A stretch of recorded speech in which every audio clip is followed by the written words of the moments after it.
Good morning everyone. आज अपन संसाधन भूगोल में जल विद्युत शक्ति के बारे में पढ़ेंगे। इसमें देखेंगे कि जल विद्युत किससे प्राप्त होता है। जल विद्युत में कोयला, पेट्रोलियम, प्राकृतिक गैस, रेडियोधर्मी खनिजों से जैसे सिंचित परिमाण वाले शक्ति स्रोतों के विपरीत सतत तथा सनातन संसाधन है। जल विद्युत शक्ति को बहुत पृथ्वी का मुक्त उपहार समझा जाता है, परंतु यह सर्वथा गलत धारणा है। जल से विद्युत प्राप्त करना अत्यंत व्ययपूर्ण होता है, लेकिन जल विद्युत के उत्पादन स्थल पर एक बार जल विद्युत विकास की व्यवस्था किए जाने पर वर्षों तक जल विद्युत प्राप्त होती रहती है। फलतः यह विद्युत से कम खर्चीली होती है। जल विद्युत उत्पादन के लिए वैज्ञानिकों ने टर्बाइन नामक एक ऐसी मशीन का आविष्कार किया जो गिरते हुए जल की शक्ति से चला करके विद्युत शक्ति उत्पन्न करती है। नदियों के प्राकृतिक जल प्रपातों के स्थान पर ऐसी मशीनों पर जल विद्युत उत्पादन किया जाता है। इसलिए पठारी और पहाड़ी प्रदेशों में जल विद्युत विकास हेतु सर्वश्रेष्ठ माने जाते हैं। लेकिन जहाँ पर प्राकृतिक जल प्रपात नहीं है, वहाँ नदियों के नहरों के द्वारा बांध बना करके रोक लिया जाता है जल को, और कृत्रिम जल प्रपात बना करके उसकी शक्ति में टर्बाइन चला करके जल विद्युत बनाई जाती है। जल विद्युत का विकास केवल 129 साल से ही हुआ है। विश्व का सबसे पहला जल विद्युत केंद्र 1873 में फ्रांस ने बनाया था। थोड़े समय में इसके बाद काफ़ी उन्नति कर वह आधुनिक संसार की एक महान आधुनिक आर्थिक तत्व बन गई। जल विद्युत विकास के आवश्यक दशाएं कौन कौन सी है। भौतिक दशाएं जल शक्ति जल के आयतन तथा वेग के गुणनफल जल शक्ति आयतन वेग के बल के होती है। जल शक्ति विकास हेतु निम्न दशाएं आवश्यक हैं। पर्याप्त प्रवाह, नदी बड़ी हो अर्थात उसका प्रवाह क्षेत्र अधिक हो, मुख्य नदी व सहायक नदियों का अधिक से अधिक जल क्षेत्र प्राप्त हो, क्षेत्र में पर्याप्त वर्षा हो, हिमाच्छादित पृथ्वी से लगातार हिम पिघलना हो, निरंतर प्रवाह, नदी के प्रवाह क्षेत्र में साल भर प्रत्येक ऋतु में पर्याप्त वर्षा हो, नदी में हिमाच्छादित पर्वत से निकलती हो, नदी के मार्ग में वन भीड़ तथा दलदल हो।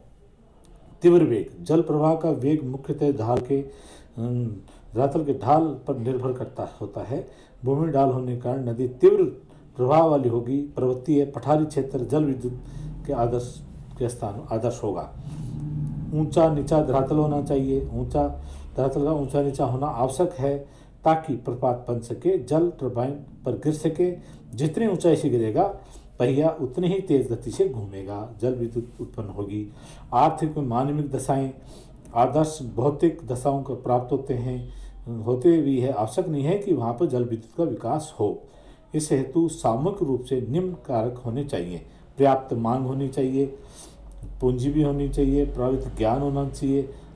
जल विद्युत संसाधन का सापेक्ष महत्व क्या है। इसमें अक्षय संसाधन है, अन्य ऊर्जा स्रोत के बराबर उपयोग के बाद समाप्त हो जाते हैं, पुनः प्रयुक्त नहीं किया जा सकता। प्रकृति के द्वारा उसकी पूर्ति संभव नहीं है, परंतु जल विद्युत शक्ति भंडार अक्षय और निरंतर है। स्वच्छता, कोयले और खनिज के उपयोग हेतु ये मैल, कालापन व चिकनाई प्रयुक्त हो जाती है। धुआं निकलता है जो इमारतों के साथ वायुमंडल को भी हानि पहुंचाता है, लेकिन जल विद्युत में प्रयोग स्वच्छता रहती है। इसे श्वेत कोयला भी कहते हैं। कई बार पूछा जाता है श्वेत कोयला क्या है। परिवहन व्यय में कमी, श्रम में बचत होती है, उद्योगों के विकेंद्रीकरण में सहायता होती है, और इसमें विकेंद्रीकरण में सहायता होती है, उद्योगों के विकेंद्रीकरण में सहायता, सस्ती और शक्ति होती है, सस्ती शक्ति है इसमें, और घरेलू उपयोग में सरलता से उपयोग में काम में लिया जा सकता है।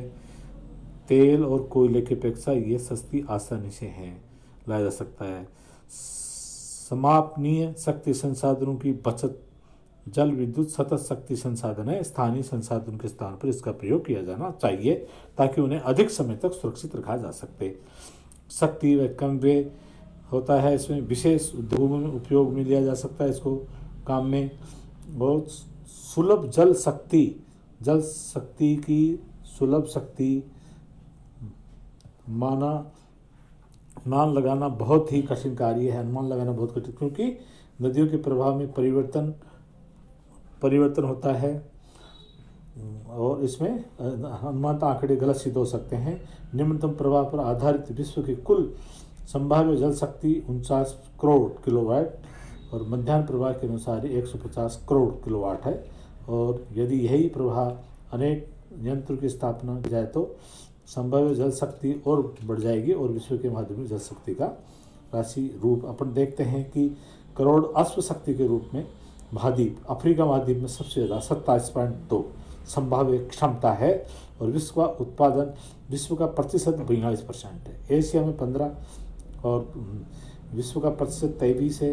उत्तरी अमेरिका में 8.7, 13.5 और यूरोप में 6.9 और 10.5 इसकी प्रतिशतता है। और दक्षिण अमेरिका में 5.5 और 8% प्रतिशतता है। और ऑस्ट्रेलिया में 2.3 सबसे कम और ये 3% ऐसे 100% माध्यमिक और अश्व शक्ति प्राप्त है। और अब सर्वाधिक संभावित जल शक्ति सर्वाधिक अफ्रीका महाद्वीप है, परंतु आर्थिक एवं तकनीकी रूप से पिछड़ेपन के कारण इसका विकास न्यूनतम हुआ है। एशिया का इस संभाव्यता में दूसरा स्थान है। यहाँ भी सर्वाधिक संभाव्यता मानसून एशिया में है यहाँ, परंतु यहाँ पे कुल क्षमता का मात्र 1/4 भाग ही विकसित हो पाया है। उत्तरी अमेरिका में अपनी क्षमता 50% का विकास हुआ है। इसलिए शक्ति का लगभग 40% विकसित देशों में तथा 60% विकासशील देशों में इसका विकास हुआ है।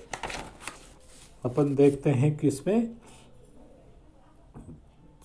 प्रतिशत विश्व में उत्पादन में देखते हैं तो उसमें कनाडा 11.7%, चीन 11.6, ब्राज़ील 11.2, यूएसए 9.3, रूस 6%, नॉर्वे 3.9, जापान 3.7, भारत का 3%, वेनेजुएला 2.5, फ्रांस 2.3, स्वीडन 2. और इटली 1.8, तुर्की 1.7, स्विट्जरलैंड 1.3, कोलंबिया 1.3। नेक्स्ट, विश्व का वितरण अपन महाद्वीपों के आधार पर देखेंगे तो इसमें आगे अध्ययन करेंगे। थैंक्स।